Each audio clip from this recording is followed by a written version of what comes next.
we starting our topic Newton's laws of gravitation. Okay, first topic है Newton's law of gravitation. Strictly हम sheet को ही follow करेंगे, बिल्कुल जो शीट में लिखा है. It states that Newton's law ने बताया, न्यूटन्स का जो लॉ था वो पूरी ग्रेविटी पर लगता है, मतलब पूरे सिस्टम पर, पूरी यूनिवर्सल पर लगता है, यूनिवर्स पर लगता है. That's why this law is called Newton's universal law. Okay, इसको यूनिवर्सल लॉ कहते हैं क्योंकि ये हर एक प्लैनेट पर, प्लैनेट तो छोड़ो, ये हर एक चीज पर लगता है. मतलब कोई भी बॉडी है दुनिया की, वो हर दूसरी बॉडी को अपनी तरफ अट्रैक्ट कर रही है. ये न्यूटन ने बताया कि दुनिया की हर बॉडी एक बॉडी को दूसरी तरफ अट्रैक्ट कर रही है. अर्थ चांद को अट्रैक्ट कर रहा है, साइमल्टेनियसली चांद अर्थ को भी अट्रैक्ट कर रहा है. अब आपके मन में एक सवाल आता होगा कि चलो सर, अगर अर्थ चांद को अट्रैक्ट कर रहा है तो अर्थ के ऊपर चांद गिरता क्यों नहीं है? और दूसरा, आपने कहा कि चांद भी अर्थ को अट्रैक्ट कर रही है, तो चांद में जाके अर्थ क्यों नहीं गिर जाती है? यस और नो? आपको अर्थ अट्रैक्ट करती है, आप छत से कूदते हो, डायरेक्टली नीचे आते हो, बट चांद क्यों नहीं डायरेक्टली आकर के नीचे गिरता है? इसका जवाब हम कुछ समय में ढूंढने वाले. ओके, तो Newton's law of gravitation, it states that every body in the universe attract every other body with a force which is directly proportional to the product of their mass and inversely proportional to the square of the distance between them. Newton ने बताया कि दो bodies के बीच में जो लगने वाला फोर्स होता है वो दोनों बॉडीज के मास ऑफ प्रोडक्ट के मास के प्रोडक्ट के जो होता है वो क्या होता है? प्रोपोर्शनल होता है. ओके, दोनों बॉडीज के बीच में लगने वाला जो फोर्स होता है that is proportional to the product of their mass. Okay, yes. तो न्यूटन ने क्या बताया? F is directly proportional to m1 into m2. दोनों बॉडीज के बीच में लगने वाला फोर्स इनके इंडिविजुअल मास के प्रोडक्ट के इक्वल होता है. मतलब यदि एक बॉडी हल्की है, एक बॉडी भारी है, उससे कोई मतलब नहीं है, दोनों के प्रोडक्ट से मतलब है. दोनों का प्रोडक्ट बढ़ करके आएगा तो फोर्स भी बढ़ करके आएगा. एक बॉडी अगर आप ले लो, मान लीजिए एक बॉडी ले लो, दूसरी बॉडी ले लो नेग्लिजिबल 0 किलोग्राम की, दूसरी कोई बॉडी ही नहीं है, तो आंसर कितना हो जाएगा? 0. क्योंकि दो बॉडीज का मास होना चाहिए. अगर एक मास 0 हो जाएगा तो प्रोडक्ट की वजह से आंसर क्या आएगा? 0. ठीक है ना? मतलब अकेली बॉडी पर आप फोर्स कैलकुलेट नहीं कर सकते हो, कोई ना कोई बॉडी की रिस्पेक्ट में आप फोर्स आपके पास आएगा. ठीक है ना? तो F is directly proportional to m1 into m2. एक एग्जांपल मैं आपको बताता हूं. देखिए, F is directly proportional to m1 into m2. कोई आपसे कहे कि दोनों बॉडीज के मास पर डिपेंड करता है. नो, दोनों बॉडीज के मास के प्रोडक्ट पर डिपेंड करता है. दोनों बॉडीज के मास के प्रोडक्ट पर डिपेंड करता है. इसका मतलब प्रोडक्ट जितना ज्यादा होगा तो आंसर उतना ज्यादा आएगा फोर्स का. दोनों का प्रोडक्ट जितना ज्यादा होगा. एग्जांपल मैं आपको बता रहा हूं. एक 10 किलोग्राम का आपके पास एक ब्लॉक था, बड़ा सा. ये देखिए 10 किलोग्राम का ब्लॉक था. अब आपने इसमें 10 किलोग्राम के ब्लॉक को तोड़ दिया, तो 10 किलोग्राम के ब्लॉक को तोड़ा, एक मास कहला गया m1, एक मास कहला गया m2. अब आप इस ब्लॉक को कैसे तोड़ सकते हो जरा देखना. यहां पर अगर आप इस मास को तोड़ते हो तो हो सकता है एक ब्लॉक आपने 1 किलोग्राम का तोड़ा तो दूसरा कितने का होगा? 9 किलोग्राम के. 2 टुकड़े कर दिए आपने इस मास के. इस टोटल मास के आपने 2 टुकड़े कर दिए हैं. अब दोनों के बीच में लगने वाला फोर्स थोड़ी देर पहले निकालेंगे, बट पहले देखते हैं कि टुकड़े कैसे कर पाते हैं. एक तोड़ा, एक का, दूसरा तोड़ा 9 का, तो एक तोड़ा 2 किलोग्राम का, दूसरा तोड़ा कितने का? 8 किलोग्राम का. 8 और 2 अभी भी 10 है. एक तोड़ा 7 किलोग्राम का, तो एक टूटेगा कितना? 3 kg का. क्लियर हुआ? एक टूटेगा 6 kg का और एक टूटेगा कितने का? 4 kg का. यस और नो? 6 kg का. एक टूटा 5 kg का और एक टूटा कितने का? 5 kg का. दोनों मास आपने तोड़ दिए हैं. क्लियर हुआ? दोनों मास आपने तोड़ दिए हैं. देन एक टूटा आपके पास 6 हो गया है. अब 4 kg का ये तोड़ा आपने, तो ये कितना होगा? 6 kg का. फिर वही बनता जाएगा 4 3 2 1 और यहाँ 6 7 8 9. क्यों भाई, अंश का आ गया समझ मेरा? आ गया? ये आपने तोड़ा है मास. अब देखिए इन दोनों के बीच में लगने वाला मैं ग्रेविटेशनल फोर्स निकाल रहा हूं. ये फोर्स एक दूसरे के मास एक दूसरे को अट्रैक्ट करेंगे, दोनों एक दूसरे को बुलाएंगे अपनी तरफ. That force is called gravitational force. इन दोनों के बीच में लगने वाला फोर्स क्या होगा? Gravitational force. ये अंदाजा मत लगाइए कि ये दोनों एक दूसरे को खींच रहे हैं. यहाँ पर अर्थ का कोई रोल है? No no no no no, Earth का कोई रोल नहीं है. ये अपनी ग्रेविटी के कारण इसको खींच रहा है और ये अपनी ग्रेविटी के कारण इसको खींच रहा है. हर पॉइंट, हर ब्लॉक, हर एक ऑब्जेक्ट अपनी खुद की ग्रेविटी बनाता है. जैसे हम अर्थ की ग्रेविटी पे खड़े हुए हैं, वैसे ही आप भी अपनी ग्रेविटी जनरेट कर रहे हो. आप भी अपनी ग्रेविटी जनरेट कर रहे हो, मैं भी अपनी ग्रेविटी जनरेट कर रहा हूं. मगर ये ग्रेविटी हमें दिखाई क्यों नहीं रही है? क्योंकि हम एक ऐसे प्लैनेट के कई गुना ज्यादा है, जिसकी ग्रेविटी हमसे कई गुना ज्यादा है। समझ में आया? तो इसलिए हमारी ग्रेविटी का वहां पर महत्व खत्म हो जाता है, क्योंकि हम ऐसे प्लैनेट के ऊपर है जहां पर उसकी ग्रेविटी बहुत ज्यादा है। समझ में आ रहा है मेरी बात? हमारी ग्रेविटी बहुत कम है, अर्थ की ग्रेविटी बहुत ज्यादा है, इसलिए जो पार्टिकल खींचेगा वो किसकी तरफ खींचेगा? अर्थ की तरफ खींचेगा। समझ में आया? आप एक ऐसी जगह पे चले जाइए जहां ग्रेविटी बिल्कुल अर्थ किसी प्लैनेट की ना हो, आप बैठ जाइए और एक कुर्सी को सामने रख लीजिए, आपकी तरफ कुर्सी खींचना महसूस हो जाएगी। अगर जोरदार एक्सेलरेशन क्रिएट हो गया तो आप अपने हाथ को ऐसे करेंगे और कुर्सी आपकी तरफ आना शुरू हो जाएगी और आप कहेंगे देखो मैं जादू दिखा रहा हूं। कोई जादू नहीं होगा, वो ग्रेविटी होगी। आई बात समझ में ना? अभी आप छत से कूदते हैं तो डायरेक्टली कहां आते हैं? नीचे आते हैं। यस और नो? है ना? इसीलिए अगर आप सोर्स ऑफ ग्रेविटी बन जाएंगे तो इसमें कुर्सी को आपकी तरफ छोड़ूंगा तो कुर्सी आपकी तरफ ऑटोमेटिकली खींची हुई चली जाएगी। आई बात समझ में ना? बट आप यदि छत पे खड़े हो जाएं और आप यदि जमीन पर खड़े हो जाएं, कुर्सी को ऊपर से नीचे खींचे, कुर्सी को ऊपर से ऐसे मतलब सिग्नल दे कुर्सी को गिरने का, कोई ऊपर से कुर्सी को झटका दे दे, इसका मतलब ये नहीं कि कुर्सी आपके सिग्नल को पाके आपकी तरफ खींची आ रही है। कुर्सी किसकी तरफ? अर्थ की तरफ खींची आ रही है, क्योंकि कुर्सी पर जो एफर्टेबल चेयर पर जो एफर्टेबल ग्रेविटी लग रही है वो किसकी ज्यादा है? आपकी या अर्थ की? अर्थ की ग्रेविटी बहुत ज्यादा है। समझ में आया ना? तो आपको अपनी ग्रेविटी का आनंद उठाने का मौका तब तक नहीं मिल सकता है जब तक कि आप ऐसे फील्ड में रह रहे हैं जहां पर बब्बर शेर कोई और है, मतलब जहां पर ग्रेविटी किसी और प्लैनेट की या किसी और ऑब्जेक्ट की ज्यादा है। आपको ये तो पता होगा ना कि हमारा जो सन है वो किसकी ग्रेविटी से बना हुआ है? सन की ग्रेविटी से। हमारा जो अर्थ है, सॉरी सन बोल गया, हमारी जो अर्थ है वो किसकी ग्रेविटी से बनी हुई है? सन की ग्रेविटी से। यस और नो? सेंटर पे सन है और अर्थ उसके चारों ओर चक्कर लगा रही है। अर्थ चक्कर लगाने पर मजबूर है, जैसे कि अर्थ के चारों ओर चंद्रमा चक्कर लगाने पर मजबूर है, वैसे ही सन के चारों तरफ अर्थ भी चक्कर लगाने पर मजबूर है, because of gravitational pull. Gravitational pull कौन दे रहा है? सन दे रहा है। कौन दे रहा है ग्रेविटेशनल पुल? सन दे रहा है। क्लियर हुआ? तो ग्रेविटेशनल पुल सन दे रहा है, इस वजह से एक डेफिनेट दूरी पर ये सर्कुलर मोशन परफॉर्म कर रही है। अर्थ कर रही है कि नहीं कर रही है? ठीक है ना? सर्कुलर मोशन परफॉर्म कर रही है अर्थ, यहां पर इसके डेफिनेट दूरी पर सर्कुलर मोशन परफॉर्म कर रही है। बट आप एक मैं आपको केस बता रहा हूं, ये मान लीजिए इतना बड़ा सन है, ये इतना बड़ा सन है, सन की बहुत बड़ी ग्रेविटी है, ओके, और सन के चारों तरफ यहाँ पर जो है ये ऑर्बिट है हमारी अर्थ का, इतनी छोटी सी नन्ही सी ऑर्बिट जो है ये सन के चारों तरफ चक्कर लगा रही है। समझ में आ रहा है बच्चों?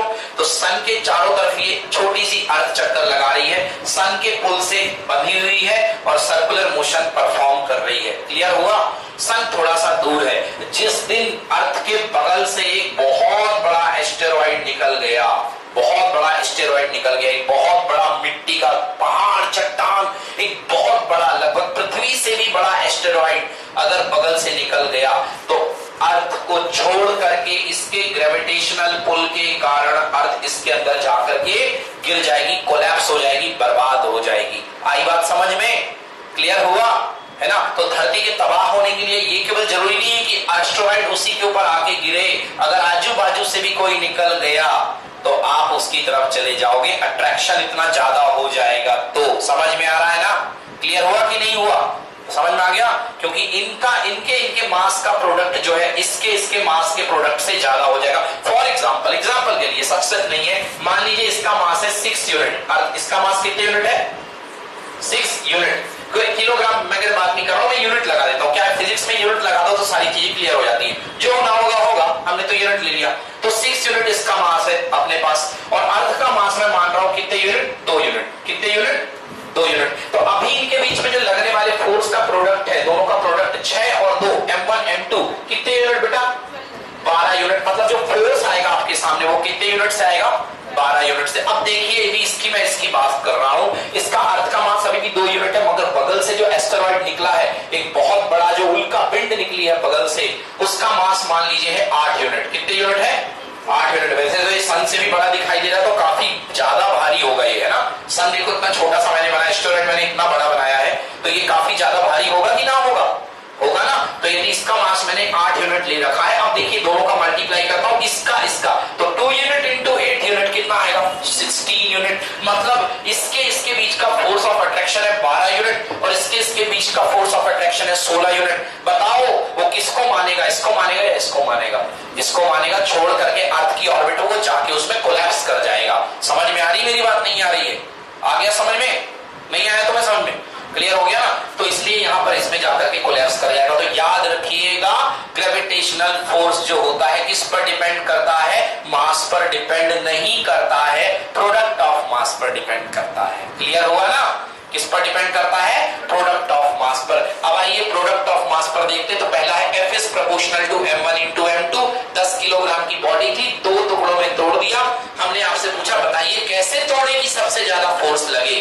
तो अगर हमने एक को तोड़ा है 1 किलोग्राम और दूसरा तोड़ा है 9 किलोग्राम, तो देखते हैं फोर्स इज प्रोपोर्शनल टू दोनों का प्रोडक्ट। 9 इंटू 9 कितने यूनिट फोर्स लगेगा? 9 unit. 8 into 2 force proportional to कितना आएगा? 16। 7 इंटू 3 कितना आएगा? 21। एंड 6 इंटू 4 कितना? 20। 5 इंटू 5 कितना? 25 आएगा। समझ में आया? फिर से कम होना चाहिए, फिर से कम होने लगेगा। इसका मतलब आप चाहते हैं कि कोई एक बॉडी तोड़ो, आप उस बॉडी में 2 टुकड़ों में कर दो और 2 टुकड़ों के बीच में सबसे ज्यादा फोर्स लगे। इसके लिए आप उसको कैसे तोड़ेंगे? ये भी आधा और वो भी आधा। समझ में आया ना? तो 10 किलोग्राम की बॉडी को आपको कितने में? 5 किलोग्राम और 5 किलोग्राम में ब्रेक करना पड़ेगा, तो सबसे ज्यादा मैक्सिमम ग्रेविटेशनल फोर्स अटेक्ट होगा। समझ में आया ना? और किसी रेशियो में तोड़ोगे तो मैक्सिमम ग्रेविटेशनल फोर्स नहीं लगेगा। क्लियर हुआ कि नहीं हुआ? तो लॉजिक क्या बनता है हमारे पास? लॉजिक ये बनता है कि अगर आपके पास कोई m मास की बॉडी है और आप चाहते हैं कि इसको 2 टुकड़ों में ब्रेक कर दिया जाए और सबसे ज्यादा फोर्स लगे, तो दोनों टुकड़े क्या होंगे? m/2 और कितना? m/2। लॉजिक बना कि नहीं बना? दोनों मास कितने होंगे? m/2 और m/2। क्लियर हुआ चारों को कि नहीं हो गया? समझ में आ गया? अब चलिए ग्रेविटेशन फोर्स को आगे बढ़ाते हैं, ग्रेविटेशनल को। तो न्यूटन साहब ने पहली बात ये बताई कि लगने वाला जो फोर्स होता है वो दोनों के मास के प्रोडक्ट के प्रोपोर्शनल होता है, यानी F is proportional to m1 into m2। Clear है ना? F is proportional to m1 into m2। और दूसरा बात इन्होंने बताई कि F is inversely proportional to r square, distance के स्क्वायर के इनवर्सली प्रोपोर्शनल। मतलब कि जितनी ज्यादा डिस्टेंस होगी,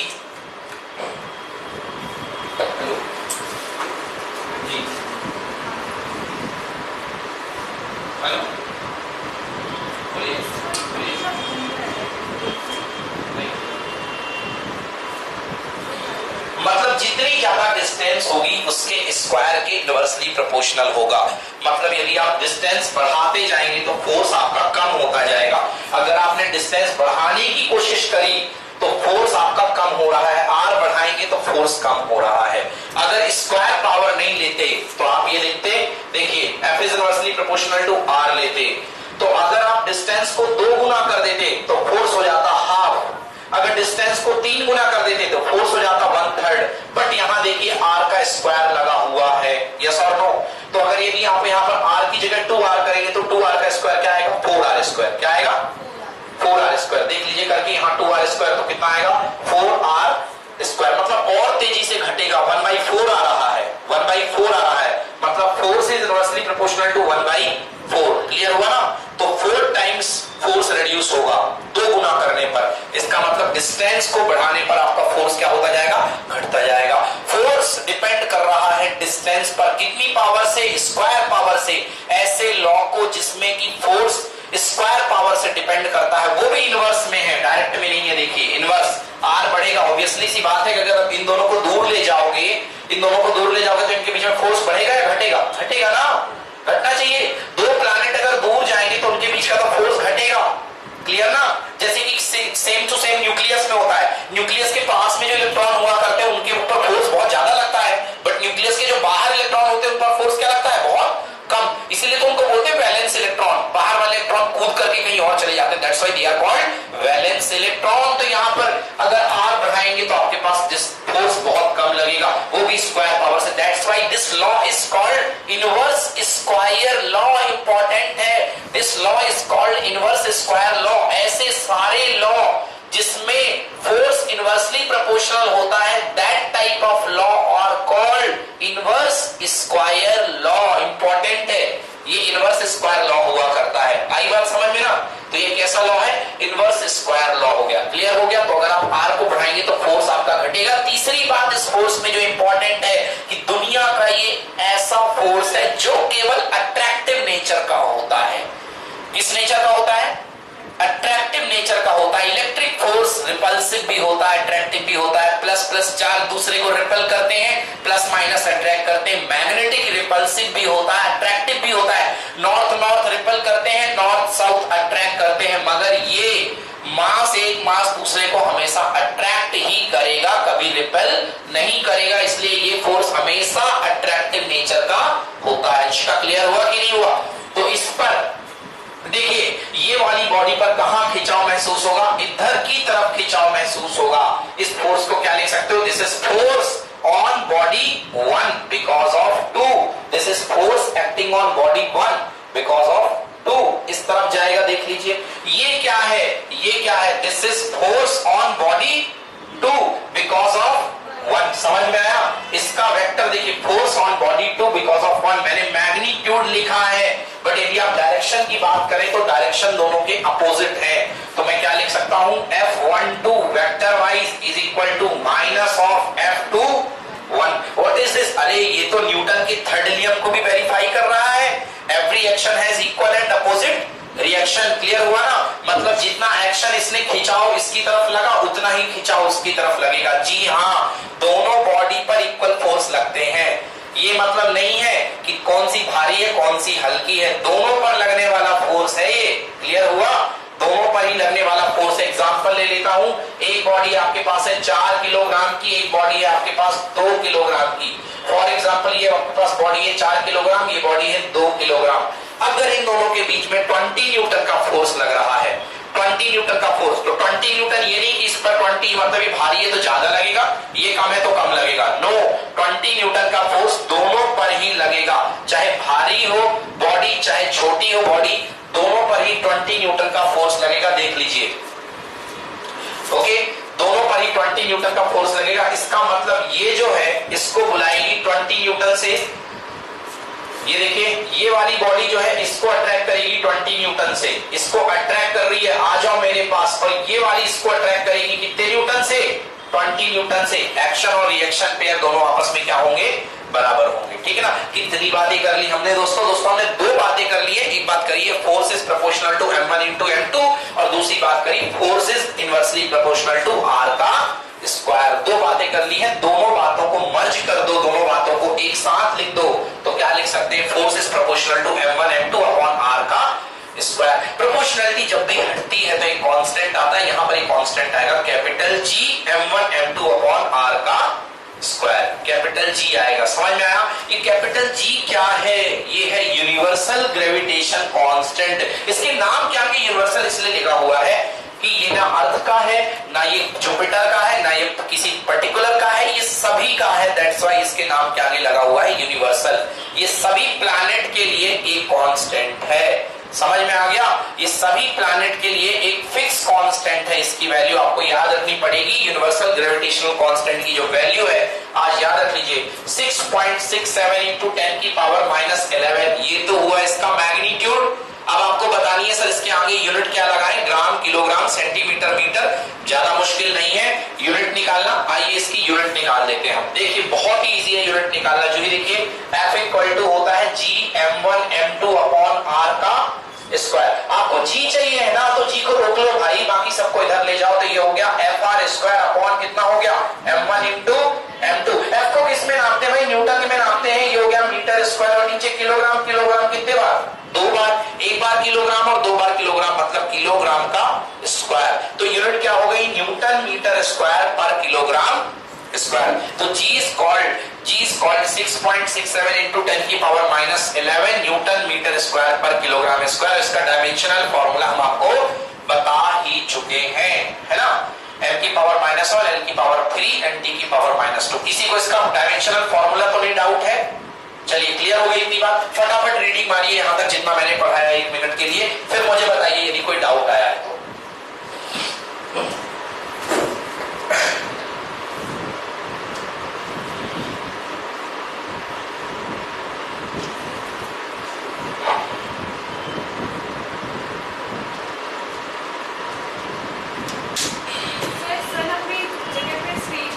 बिल्कुल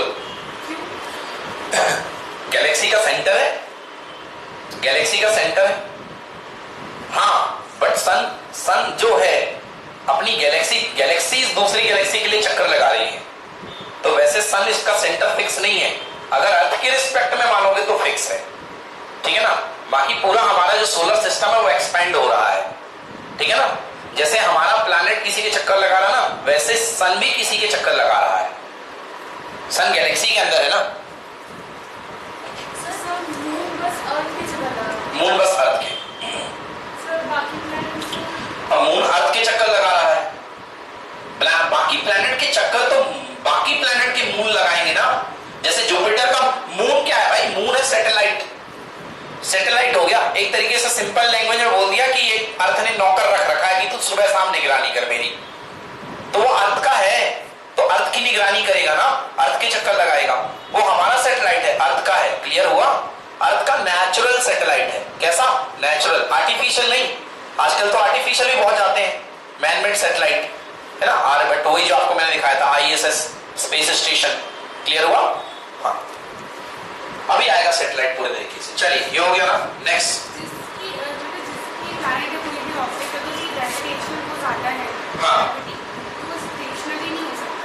क्या बोल रहे हो? जिसका जैसे सन के पास ज्यादा ग्रेविटी है, हाँ, तो वो स्टेशनरी है। किसने? नहीं, ग्रेविटी देखो, ग्रेविटी तो सबके पास है, ग्रेविटी सबके पास है। अब सन भी स्टेशनरी नहीं है अगर बड़े व्यू पे देखा जाए तो। सोलर सिस्टम की बात करते हो तो सन सेंटर पे बैठा हुआ है, यस और नो। सोलर सिस्टम की बात करते हो तो सन अपने सोलर सिस्टम के सेंटर पे बैठा हुआ और सारे प्लैनेट उसकी चक्कर लगा रहे हैं, यस और नो। यही कंसेप्ट है ना। तो यहां पर सन का ग्रेविटी से रिलेशन नहीं है कि सन की ग्रेविटी बहुत हाई है इसलिए वो रुका हुआ है। अपने अपने जगह पर तो सबकी ग्रेविटी हाई है, यस और नो। अपने अपने जगह पर सबकी ग्रेविटी हाई है। अर्थ से ज्यादा हाई ग्रेविटी जुपिटर की है। अर्थ से ज्यादा हाई ग्रेविटी किसकी है? जुपिटर की है। फिर भी अर्थ जुपिटर के चक्कर नहीं लगा रही है, अर्थ किसके चक्कर लगा रही है? सन के। अब उसका कारण देख लीजिए आप, ये है सन। सन के सबसे पहले आ जाता है बुध, यस और नो। फिर उसके बाद कौन आता है? शुक्र। फिर मेरे ख्याल से पृथ्वी आता है कि मंगल आता है? पृथ्वी आता है ना। देन उसके बाद कौन आता है? मंगल। ओके, ये मंगल आ गया। अब चलते जाओ, फिर मेरे ख्याल से अलग अलग प्लैनेट आते हैं। जुपिटर आता है, फिर सैटर्न, फिर अपने पास जुपिटर आ गया ये नंबर पे, है ना। ये जुपिटर आ गया, ठीक है ना। क्या? तो 1 2 3 4 5th, ये 5th में जुपिटर आ गया।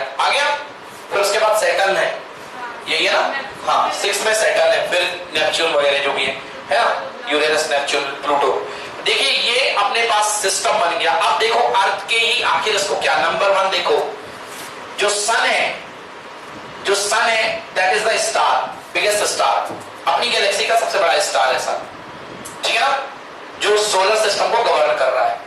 अब देखो सन से जो दूरी, अब तो दूरी मेरे को एग्जैक्टली पता नहीं है, वैसे सन की डिस्टेंस क्या है अर्थ से वो भी डिपेंड करती है। दूसरा मतलब M1 M2, इसका M1 और इसका M2 किसका फोर्स ज्यादा है? डेफिनेटली इसका ज्यादा होगा। जुपिटर की बात करेंगे तो दूरी भले ही, सॉरी ये तो था, ये मैं इसकी बात कर रहा हूं। हमारे अर्थ तो यहां बैठी ना, नहीं this is Earth, sorry this is Earth. हाँ, ये क्या है? मार्स। What is this?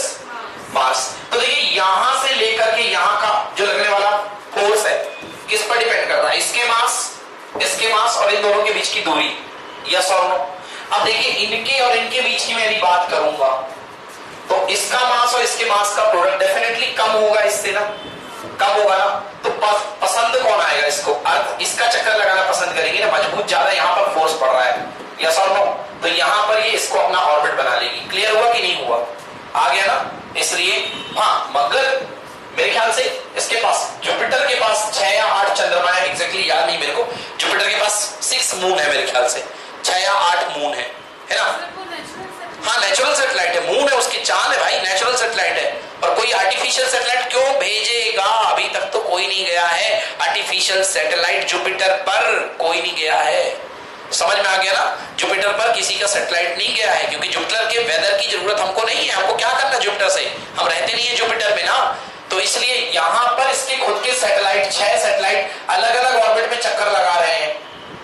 कोई छोटी ऑर्बिट में चक्कर लगा रहा है, कोई बड़ी बड़ी ऑर्बिट में चक्कर लगा रहा है। एक आपने नाम सुना होगा सैटर्न, शनि ग्रह का एक मेरे ख्याल से चांद है जिसका नाम है टाइटन। क्या नाम है? टाइटन। शनि ग्रह के भी हैं चांद एक दो, क्लियर है ना? जरूरत नहीं हम लोग को, है ना?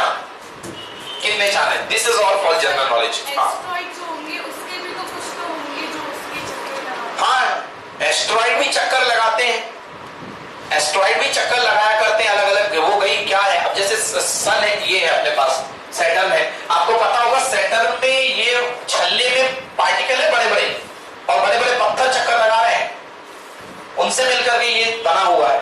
समझ में आया? बड़े बड़े पत्थर, जो वलय दिखती है आपको, रिंग दिखती है, वो यहां पर चक्कर लगा रहे हैं काफी सारे सन के।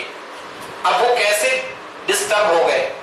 मान लो कभी टक्कर हो गई इनकी, वैसे तो चक्कर लगा रहे हैं, इन केस अगर टक्कर हो गई या कभी कोई बाहर से कोई आया और इसको टक्कर करके, तो ये इसके सिस्टम से तो बाहर आ जाएंगे ना।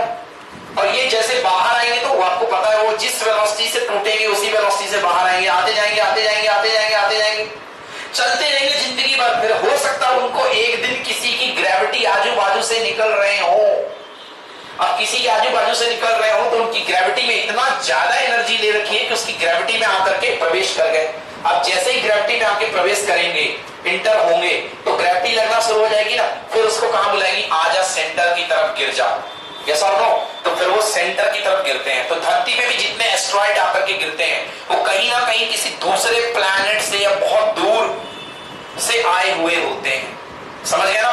और क्या है, जब हमारा यूनिवर्स बना है तो बहुत सारे टूटे हुए पार्टिकल, जैसे अर्थ बनी है जैसे, तो कई जगह पहाड़ अलग अलग फॉर्म में है, तो ऐसे वो भी बहुत सारे पत्थर पहाड़ वाले ऊपर घूम रहे हैं, किसी ना किसी प्लैनेट के चक्कर मार रहे हैं, और वो डिस्टर्ब होकर के आ जाते हैं कभी कभी, तो गिरते हैं अर्थ के ऊपर। क्लियर हुआ? इतनी बात नहीं हुई? आगे समझ में ना? So this is some general knowledge आपने पूछी, इसका ज्यादा यूज तो नहीं है हमारे सिलेबस में, अभी हम अच्छी अच्छी बातें इसमें पढ़ेंगे काफी सारी। चलिए, तो ये हो गया। अब देखते हैं लास्ट वाली line, G = 6.67 × 10⁻⁻11 newton metre square पर किलोग्राम स्क्वायर। डायमेंशन देख ली है। अब भाई आपको पता होगा कि सर आप तो बोलते रहे G की वैल्यू 9.8 मीटर पर सेकेंड स्क्वायर, तो मैं G ये नहीं बोलता रहा हूं, मैं स्मॉल g बोलता रहा हूं, that is equal to 9.8 metre पर सेकेंड स्क्वायर। अभी मैंने आपको कैपिटल G पढ़ाया। कैपिटल G क्या है? That is universal gravitational constant. And what is this small g? This is acceleration, gravitational acceleration. और ये अर्थ का है, किसका है ये?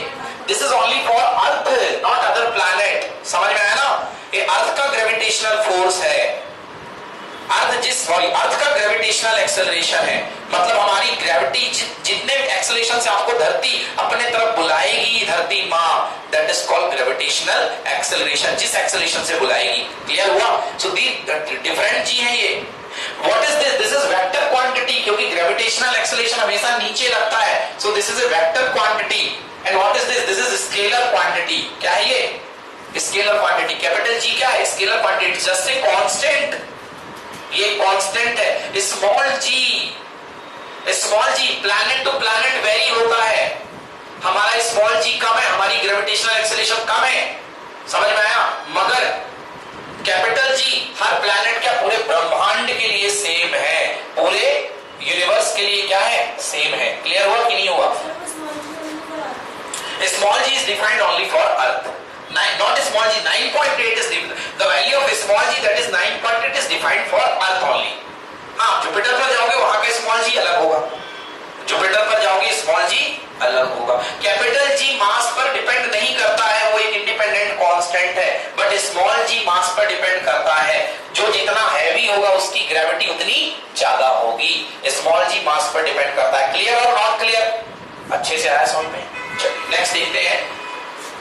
Dimensions of G equal to this. The value of G is same throughout the universe. G does not depend on the nature and size of the bodies and nature of the medium between the bodies. आप किसी भी medium को रख दो, G की value यही रहेगी।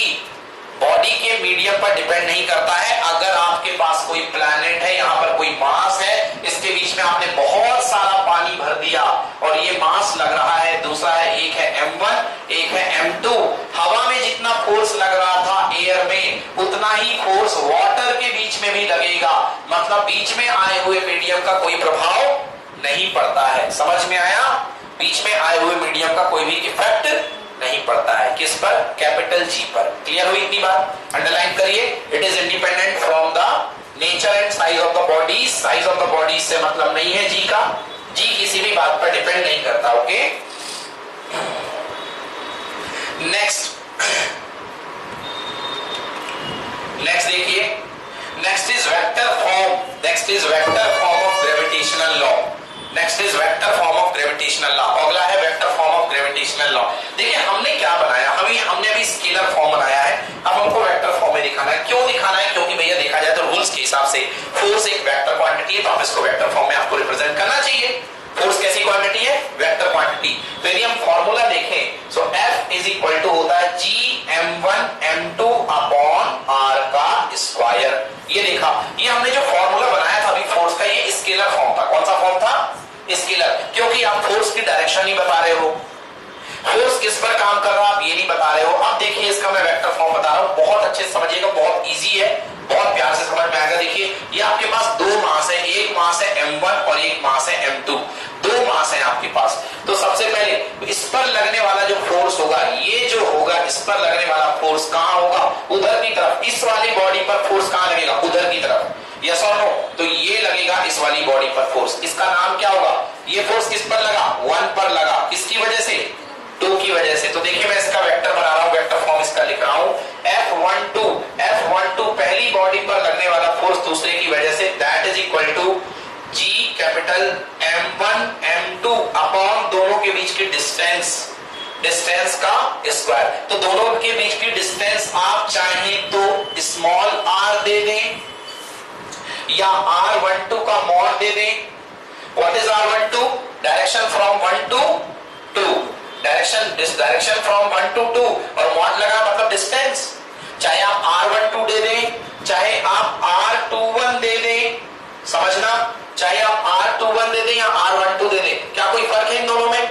हाँ मैं मानता हूं, अगर आप इनके मॉड लगा देंगे तो इन दोनों में फर्क है कि एक 12 यहां से यहां जा रहा है और एक 21 यहां से यहां आ रहा है। तो अगर मैं मॉड हटा दूं तो फर्क है, बट यदि मैंने मॉड लगा दिया तो ये किसको रिप्रेजेंट कर रहे हैं, डिस्टेंस को। किसको रिप्रेजेंट कर रहे हैं, डिस्टेंस को। तो डिस्टेंस यहां से यहां मेजर करो या यहां से यहां मेजर करो, एक ही या अलग अलग, एक ही होगी, यस और नो। तो क्या लिख दो, डिस्टेंस की जगह आप यहां पे क्या लिख दो, यहां पर आप R12 लिख दो, R21 लिख दो, कोई फर्क नहीं पड़ता है ना। चाहे तो R12 लिख दो या R12 लिख दो, या दोनों की जगह आप एक सिंबल मान लो, कॉमन सिंबल R। क्या मान लिया, R। तो मैंने यहां लिख दिया R का स्क्वायर। क्लियर हुआ, R का स्क्वायर। अब डायरेक्शन लगानी है, क्योंकि ये तो वेक्टर लगा हुआ है ना, वेक्टर का बदला वेक्टर। फोर्स कहां लग रहा है, देखो 1 से 2 की तरफ कि 2 से 1 की तरफ, 1 से 2 की तरफ। तो दिशा देने के लिए एक छोटे से नन्हे वेक्टर का इस्तेमाल होता है, दैट इज कॉल्ड R12, समझ में है ना, R12। तो R12 cap, this is called आपका vector, unit vector. Sir, what is the difference between R12 cap और ये R square? R12 cap and R square, R12 cap और R स्क्वायर। देखिए R12 कैप क्या है, यूनिट वेक्टर, नन्हा सा vector जो केवल बता रहा है कि भैया डायरेक्शन ये है। यहां से लेकर के यहां तक आप कहां जा रहे हो, पॉइंट 1 to पॉइंट 2 जा रहे हो, तो इनको ज्वाइन करने वाली वेक्टर क्या होगा, R12, that is complete vector, यहां से लेके यहां तक का। बट हमको कंप्लीट नहीं, हमको तो डायरेक्शन चाहिए ना, तो इसका हमने छोटा सा वेक्टर ले लिया, that is R12 cap, R12 cap. Clear हुआ ना, Small, वो जो radius है, वो जो distance है, हाँ तो दोनों small r से represent होंगे। हाँ, दोनों को आप स्मॉल r से कर सकते हो, या आप R12 का मॉड लगा दो, या आप R21 का मॉड लगा दो, जिसका भी लगा दो, क्योंकि मैग्नीट्यूड है ना, मैग्नीट्यूड में डरने की कोई बात नहीं है। क्लियर हुआ कि नहीं हुआ, इतना आया समझ में कि नहीं आया?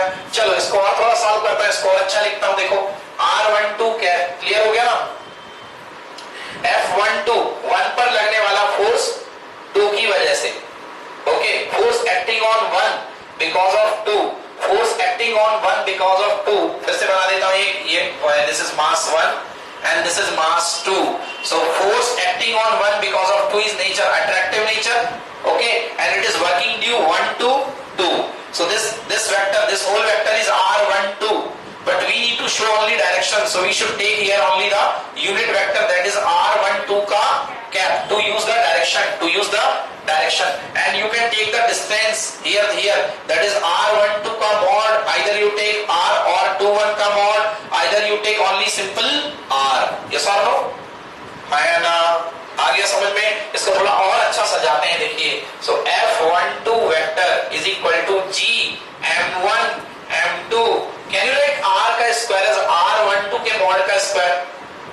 Very sure, because this is distance and this is distance में R12 R21 दोनों क्या है, इक्वल है, हाँ या ना? कुछ आ रहा समझ में? सब हवा भाई आ रहा है? ओके, R12 का मॉड इंटू R21 का कैप, सॉरी R12 का कैप, मैंने R ये वाला कर दिया, समझ में आ गया? निशा प्रॉब्लम, कोई प्रॉब्लम?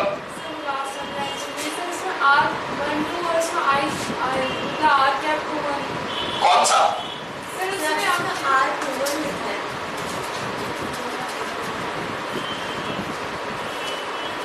हाँ, विच वन?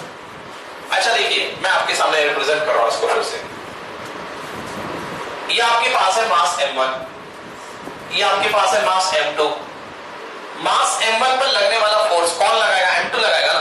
किस तरफ लगाएगा? अपनी तरफ बुलाएगा। हाँ, फोर्स किस पर लग रहा? 1 पर। किसकी वजह से?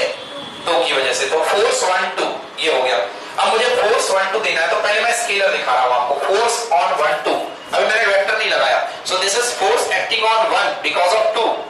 एक पर काम करने वाला फोर्स किसकी वजह से? 2 की वजह से। हाँ बोलो।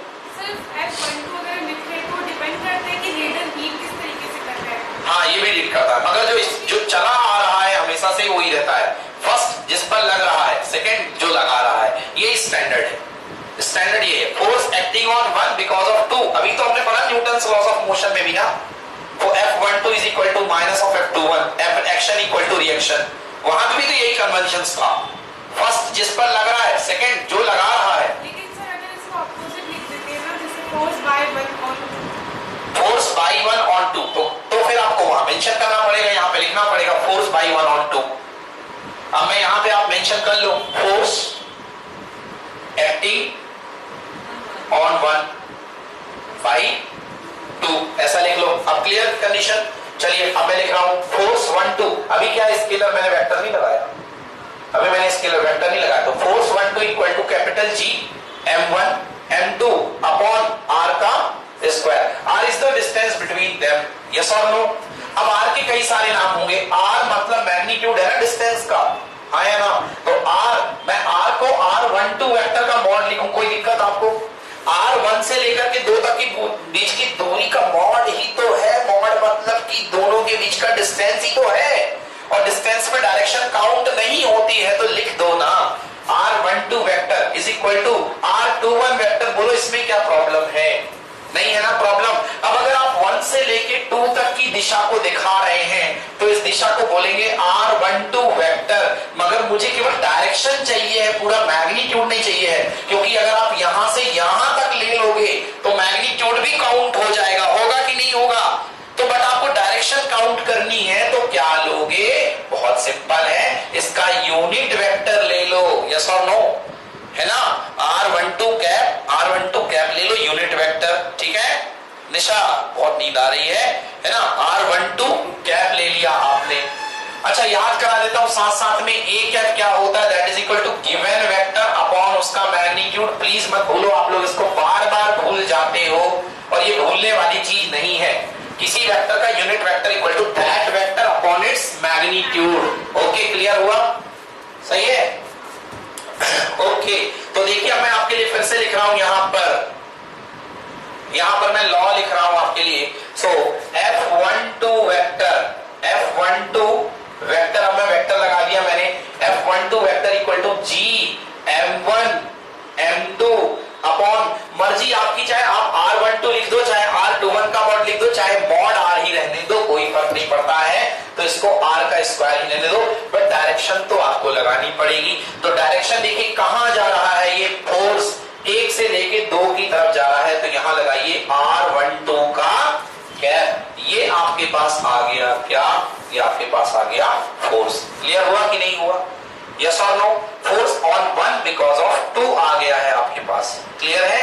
अच्छा, मैं यदि आपसे पूछूंगा कि R12 वेक्टर और R21 वेक्टर मॉड में क्या रिलेशन है, बताइए। आप क्या बोलेंगे? दोनों इक्वल की नॉट इक्वल? इक्वल, क्योंकि मॉड वाइज दोनों बराबर है, मैग्नीट्यूड दोनों की इक्वल है।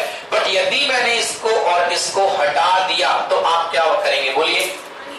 अनइक्वल में क्या आएगा? यहां पर एक माइनस साइन आएगा। आइदर आप इसमें लगा दो या इसमें लगा दो, कहीं भी लगा दो, आपको एक माइनस साइन लगाना पड़ेगा। समझ में आ रहा कि नहीं आ रहा है?